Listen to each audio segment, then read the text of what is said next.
Potentiometric titration. तो students, आज हमारा टॉपिक है माई सेल्फ सुधीर अरोड़ा। तो आइए हम इसको समझते हैं कि ये कैसे काम करती है। पोटेंशियोमेट्रिक टाइट्रेशन, जैसा इसका नाम है पोटेंशियोमेट्री, यानी कि इसमें हम पोटेंशियल का इन्वॉल्वमेंट रहेगा, पोटेंशियल को हम मेज़र करेंगे। तो इससे टेक्निक, बेसिकली एक टेक्निक है जो कि क्वांटिटेटिव एनालिसिस करती है और ये हमारी हेल्प करती है एंड पॉइंट को पता लगाने में टाइट्रेशन प्रोसेस के दौरान। जनरली हम टाइट्रेशन में क्या करते हैं, हम विजुअल इंडिकेटर्स यूज़ करते हैं जो कि कलर चेंज प्रोड्यूस करते हैं। बट पोटेंशियोमेट्रिक टेक्निक जो है वो ऐसी टेक्निक है जो कि इस तरह का हेल्प नहीं करती है, वो बेसिकली डिफरेंट कॉन्सेप्ट से वर्क करती है। तो इसमें हम क्या करते हैं, सेल पोटेंशियल का मेजरमेंट करते हैं। तो सेल पोटेंशियल का इसके अंदर मेजरमेंट होता है और जो इसके जनरली एप्लीकेशंस हैं, इनके यूजेस के like it is use for the estimation of acidic और बेसिक सब्सटेंस और some other substances which are suitable to conduct through this method. अब क्या है, अब इसका एग्जांपल है जैसे कि टाइट्रेशन HCl की टाइट्रेशन करते हैं NaOH सॉल्यूशन के साथ। आमतौर पर हम फिनोप्थिलीन एज इंडिकेटर लेते हैं, बट यहाँ पर हम पोटेंशियोमेट्रिक टेक्निक अप्लाई करेंगे। तो ये इसका ब्रीफ डेफिनेशन है। Potentiometric titration are those titration which involve measurement of cell potential to establish the end point in the titration. Principle, अब इसका प्रिंसिपल क्या है, किस सिद्धांत पे काम करती है। तो बच्चों, ये जो जिस सिद्धांत पे काम करती है वो ये कहता है कि हम एक कंटेनर ले रहे हैं जिसके अंदर हमारा एनालाइट का सॉल्यूशन है जो कि इलेक्ट्रोड से कनेक्टेड है। जो दो तरह की इलेक्ट्रोड्स हैं, एक इंडिकेटर इलेक्ट्रोड, एक रेफरेंस इलेक्ट्रोड लेते हैं जो कि वोल्टामीटर से कनेक्टेड होती है। हम उसी एनालाइट सॉल्यूशन में नॉर्मली जैसे टाइट्रेशन में बिरेट से टाइटेंट ऐड करते हैं, तो यहाँ पर भी वही करते हैं कि हम टाइट्रेशन के प्रोसेस की तरह ही हम इसके अंदर टाइट्रेंट ऐड करते हैं। और उससे क्या होता है, जो हमारा जब टाइट्रेंट ऐड किया जाता है एनालाइट सॉल्यूशन के अंदर, तो एनालाइट के सॉल्यूशन के अंदर जो आयंस मौजूद थे उनकी कंसंट्रेशन में बदलाव आना शुरू हो जाता है। अब वही बदलाव अफेक्ट डालता है सेल के पोटेंशियल पे। अब जो कंसंट्रेशन ऑफ एनालाइट है वो start changing, then changes in cell potential take place. अब सेल पोटेंशियल जो है वो लगातार बदलता रहता है क्योंकि लगातार कंसंट्रेशन भी वेरी कर रही है और लगातार हम टाइट्रेंट भी ऐड कर रहे हैं। तो जो रीडिंग्स हैं ईच ml की, जैसे हमने 1 ml ऐड किया, 2 ml ऐड किया, उसको हम नोट करते जा रहे हैं और उसके अगेंस्ट जो सेल पोटेंशियल में चेंजेस आ रहे हैं पैरेलल, उसको भी नोट करते जा रहे हैं। फिर हम क्या करते हैं, ग्राफ प्लॉट करते हैं जो कि सेल पोटेंशियल के चेंजेस को रिफ्लेक्ट कर रहा है एक एक्सिस पे, और उसको हम वाई एक्सिस पे हम सेल पोटेंशियल मेंशन करते हैं जो कि ई से लिखा जाता है, और दूसरा हम टाइट्रेंट वॉल्यूम नोट कर रहे हैं एक्स एक्सिस पे। तो जो एंड पॉइंट लोकेट किया जाता है वो बेस्ड ऑन स्पेसिफिक पैटर्न किया जाता है, जैसे कि पीक की फॉर्मेशन होती है या कुछ सडन इन्फ्लेक्शन होता है। ये हमने इसका ग्राफ दिखा रखा है। देखिए इसमें वाई एक्सिस पे जो है हमने सेल पोटेंशियल मेंशन कर रखा है जो कि हम ई से लिख रहे हैं, और जो हम एक्स एक्सिस है उसमें हमने टाइटेंट का वॉल्यूम ऐड किया। यानी कि हमने अगर ये HCl और NaOH की टाइट्रेशन ली है तो हमने अल्कली ऐड किया ब्यूरेट में, अब वो हम ऐड कर रहे हैं एनालाइट सॉल्यूशन के अंदर। तो जो वॉल्यूम ऑफ अल्कली है जो लगातार हम ऐड कर रहे हैं वो हम एक्स एक्सिस पे मेंशन कर रहे हैं, और ऊपर वाई एक्सिस पे हमारा ई आ रहा है जो कि सेल का पोटेंशियल है। अब देखिए ये ग्राफ आया है, तो इस ग्राफ के अंदर एक तरीके का ये इन्फ्लेक्शन आ रहा है, एक जंप आ रहा है एंड पॉइंट के नज़दीक। अब उस जंप का जो मिड पॉइंट इन्होंने लिया है उसको नीचे मिला रहे हैं एग्जैक्टली वॉल्यूम ऑफ अल्कली पे। तो इस पॉइंट को हम बोलते हैं इक्विवेलेंस पॉइंट, यानी कि हमारा यहाँ पर सारा का सारा एनालाइट जो है वो टाइट्रेंट से रिएक्ट कर चुका है, तो ये वो एंड पॉइंट आ गया है। तो इसको हम नीचे मिलाते हैं तो वॉल्यूम ऑफ अल्कली हमें पता चल जाता है। तो जो मिड पॉइंट है इस इन्फ्लेक्शन का, that is called as equivalent point. तो इस तरीके से हम पोटेंशियोमेट्रिक टाइट्रेशन के अंदर हम वर्क करते हैं और एंड पॉइंट का पता लगाते हैं। तो अब मैं इसको एक बार दोबारा से ब्रीफ कर देता हूँ प्रिंसिपल को। प्रिंसिपल में हम क्या करते हैं, हम एनालाइट सॉल्यूशन ले रहे हैं अपनी असेंबली में, जो पोटेंशियोमेट्रिक असेंबली है, हम उसमें ब्यूरेट से टाइट्रेंट ऐड कर रहे हैं, और लगातार जो चेंजेस आ रहे हैं एनालाइट की कंसंट्रेशन में वो सेल पोटेंशियल की फॉर्म में रिफ्लेक्ट हो रहे हैं, और वो सब हम रीडिंग्स नोट करते हैं।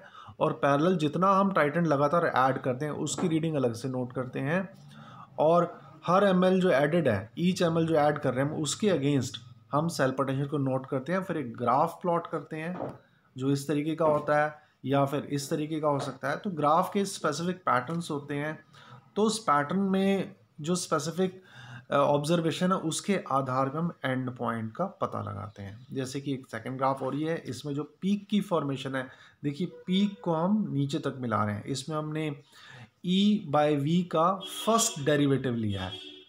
तो ये दूसरा तरीका है एंड पॉइंट पता लगाने का, जिसमें हम ΔE/ΔV ले रहे हैं और नीचे वॉल्यूम ऑफ अल्कली एडेड दिखा रहे हैं। तो ये फर्स्ट डेरिवेटिव लिया है हमने, जिससे हमारी पीक की फॉर्मेशन हुई है, और वो नीचे मिला रहे हैं तो volume of alkali at the end point जो कंज्यूम हो गया है, जिसको हम टाइटर वैल्यू भी कहते हैं, वो हमारा पता चल जा रहा है।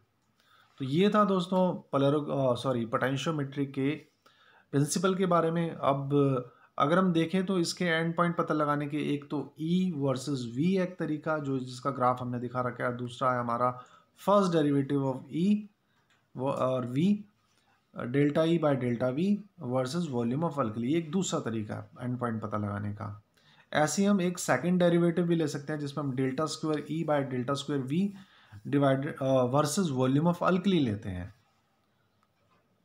अब नेक्स्ट आता है इंस्ट्रूमेंटेशन। जो पोटेंशियोमेट्रिक असेंबली है उसका इंस्ट्रूमेंटेशन कैसा होता है। बेसिकली क्या है, हम इसमें देखा जाए तो टाइट्रेशन ही परफॉर्म कर रहे हैं, क्योंकि हमें इसमें ब्यूरेट की भी ज़रूरत है और इसमें हमें एक ऐसे कंटेनर की भी ज़रूरत है जिसमें हम एनालाइट का सॉल्यूशन कंटेन कर रहे हैं। अब हम टर्बुलेंस क्रिएट करने के लिए इसमें जैसे हम मैग्नेटिक स्टरर ले रहे हैं, और इसमें जो हमारा सेल पोटेंशियल हमें जो मेज़र करना होता है, जो कि due to varying concentration of ions जो हैं उसकी वजह से बार बार बदल रहा है, तो उसको भी नोट करने के लिए, उसको रिलेट करने के लिए हम यहाँ पर इलेक्ट्रोड्स का सेटअप लगाते हैं। तो इसमें हम जैसे कि एक असेंबली ले रहे हैं, एक हम माइक्रोबेरेट ले रहे हैं, एक वोल्टामीटर ले रहे हैं, एक इलेक्ट्रोड ले रहे हैं, एक मैग्नेटिक स्टरर ले रहे हैं।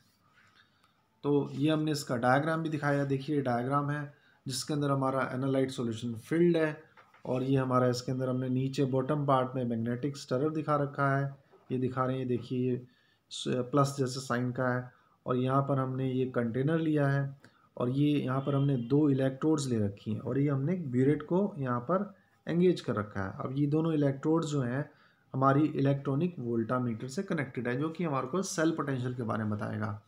तो फ्रेंड्स जो इसमें ब्यूरेट का काम है वो ये है कि ब्यूरेट हमें इसमें बेसिकली देखा जाए तो टाइट्रेंट प्रोवाइड करती है। टाइट्रेंट हम ऐड करते हैं हम एनालाइट के सॉल्यूशन में, जो कि कंटेनर में फिल्ड है। नेक्स्ट जो है हमारा इलेक्ट्रॉनिक वोल्टामीटर है, वो हमें सेल पोटेंशियल की मेजरमेंट की रीडिंग्स की वैल्यूज़ देता है। ठीक है, ये जो इलेक्ट्रॉनिक वोल्टामीटर है ये सुइटेबल वायर से दोनों इलेक्ट्रोड से कनेक्टेड है। जो इसमें 2 इलेक्ट्रोड्स लिए हैं हमने, एक तो हमने लिया है रेफरेंस इलेक्ट्रोड, जो कि हम इसमें दिखा रहे हैं कि राइट साइड पे है। ठीक है, और रेफरेंस इलेक्ट्रोड जो होती है इसका इलेक्ट्रोड पोटेंशियल, इसका जो अपना पोटेंशियल है वो फिक्स रहता है, वो बिल्कुल भी नहीं बदलता है, वो कांस्टेंट रहता है। जो इस तरह की इलेक्ट्रोड हम यूज़ करते हैं उनके एग्जांपल हैं जैसे कि कैलोमिल electrode, standard calomel electrode. Friends जिसमें हम स्टैंडर्ड शब्द जो बोल रहे हैं वो क्योंकि हमारा पोटेंशियल फिक्स्ड है, जो उसका अपना पोटेंशियल फिक्स्ड है, इसलिए हम उसको स्टैंडर्ड वर्ड यूज़ कर रहे हैं यहाँ पर। कैलोमिल जो है वो मरकरी का सॉल्ट होता है, और जो इलेक्ट्रोड है दैट्स नेचुरली उसका नेम्ड है। तो standard calomel electrode is one of the example. दूसरा जो एग्जांपल है वो है स्टैंडर्ड हाइड्रोजन इलेक्ट्रोड। ठीक है, जो इसमें हम इस्तेमाल कर सकते हैं। इसके अलावा जो हमारा यहाँ पर हम ग्लास इलेक्ट्रोड यूज़ कर रहे हैं वो as a indicator electrode use कर रहे हैं। जैसा इसका नाम है इंडिकेटर इलेक्ट्रोड, इंडिकेट करे जो। अब इंडिकेट तो वही करेगा ना जिसमें बार बार कुछ ना कुछ चेंजेस आएंगे, यानी कि इसके अपने पोटेंशियल में चेंजेस आ रहे हैं। तो ओवरऑल जब दोनों इलेक्ट्रोड्स का जो सेल पोटेंशियल निकल रहा है वो हम इंडिकेटर इलेक्ट्रोड में जो चेंजेस आ रहे हैं सेल पोटेंशियल के अपने, वो उसकी वजह से बार बार ओवरऑल सेल का पोटेंशियल बदल रहा है, और वो हम लेके चल रहे हैं। तो ग्लास इलेक्ट्रोड इसका एग्जाम्पल है इंडिकेटर इलेक्ट्रोड का। और यहाँ पर हमने ये बॉटम पार्ट में जैसा मैंने आपको बताया कि हमने मैग्नेटिक स्टरर लिया है, जो कि टर्बुलेंस क्रिएट करता है, जो मिक्सिंग कराने में मदद करता है जब टाइटेंट और एनालाइट एक दूसरे से मिलते हैं, जब ऊपर से टाइटेंट ऐड किया जाता है। तो फ्रेंड्स ये एक छोटा सा ब्रीफ रिव्यू था हमारे पोटेंशियोमेट्रिक टाइट्रेशन का। मैं इसको दोबारा से एक रिव्यू ले लेता हूँ। तो पोटेंशियोमेट्रिक टाइट्रेशन एक ऐसी टाइट्रेशन है जिसमें हम सेल पोटेंशियल को मेज़र करते हैं, और टाइट्रेशन के अंदर जो एनालाइट और टाइटेंट के बीच में रिएक्शन करवा रही है, जिसमें एक एनालाइट है जिसकी हम कंसंट्रेशन निकालते हैं, उसमें एंड पॉइंट को स्टैब्लिश करने में हमारी मदद करती है। जनरली इसके एग्जांपल्स हो सकते हैं, जैसे कि हम एसिड बेस टाइट्रेशन करते हैं जैसे HCl और NaOH की, वहाँ पर हम इस टेक्निक को इस्तेमाल कर सकते हैं। नेक्स्ट, इसका जो प्रिंसिपल है, जब हम टाइट्रेंट ऐड करते हैं अपने एनालाइट सॉल्यूशन में, जो कि हमारा इलेक्ट्रोड से कनेक्टेड है और इलेक्ट्रोड्स वोल्टामीटर से कनेक्टेड है, तो जो एनालाइट के अंदर चेंजेस आते हैं, जो उसकी कंसंट्रेशन में चेंजेस आते हैं, उसकी वजह से, क्योंकि जैसे न्यूट्रलाइजेशन हो रहा है तो H+आयन कंज्यूम होते जाएंगे अगर HCl की टाइट्रेशन चल रही है, तो उसका रिफ्लेक्शन इंडिकेटर के इलेक्ट्रोड पोटेंशियल पर पड़ता है और ओवरऑल फिर क्या होता है, सेल पोटेंशियल जो है वो भी बदलने लगता है। अब इसी सेल पोटेंशियल को हम वॉल्यूम ऑफ टाइट्रेंट के अगेंस्ट प्लॉट करते हैं, जो कि हम लगातार ऐड कर रहे हैं, तो इस तरह का ग्राफ आता है। अब ये जो ग्राफ आ रहा है, इस ग्राफ के पर्टिकुलर पैटर्न के आधार पे हम एंड पॉइंट को स्टैब्लिश कर लेते हैं। जैसे कि एक ग्राफ ये पीक फॉर्मेशन वाला है, दूसरा ग्राफ ये नॉर्मल इन्फ्लेक्शन वाला है। इसमें जो इन्फ्लेक्शन का मिड पॉइंट है वो हमारे को इक्विवेलेंस पॉइंट दर्शा रहा है, और इसमें जो पीक का फॉर्मेशन है वो पीक को जब नीचे मिला रहे हैं तो वो एंड पॉइंट दर्शा रहा है हमारा। So this is called as brief like understanding of potentiometric titration. और इसके इंस्ट्रूमेंटेशन में हम लेके चल रहे हैं, इसमें एक असेंबली है जिसमें हमारा एनालाइट सॉल्यूशन और सारी चीज़ें फिक्स्ड हैं, और एक इसमें बिरेट है जो कि हमें टाइट्रेंट प्रोवाइड करती है, एक वोल्टामीटर है जो हमें सेल पोटेंशियल के बारे में बताता है कितना चेंजेस आ रहे हैं उसमें। इसके अलावा उसमें इलेक्ट्रोड्स हैं जो कि रेफरेंस इलेक्ट्रोड है, एक इंडिकेटर इलेक्ट्रोड है जो कि कनेक्टेड है हमारे एनालाइट सॉल्यूशन से और पैरेलल वोल्टामीटर से कनेक्टेड है। और नेक्स्ट है हमारा मैग्नेटिक स्टिरर जो टर्बुलेंस क्रिएट करता है एक तरीके से एनालाइट और टाइट्रेंट की प्रॉपर मिक्सिंग के लिए, सो दैट की रिएक्शन प्रॉपर हो। सो थैंक यू दोस्तों, आपको ये वीडियो पसंद आया होगा एंड आपको एक ब्रीफ अंडरस्टैंडिंग मिली होगी पोटेंशियोमेट्रिक टाइट्रेशन के लिए। So thank you, please like my video, thank you.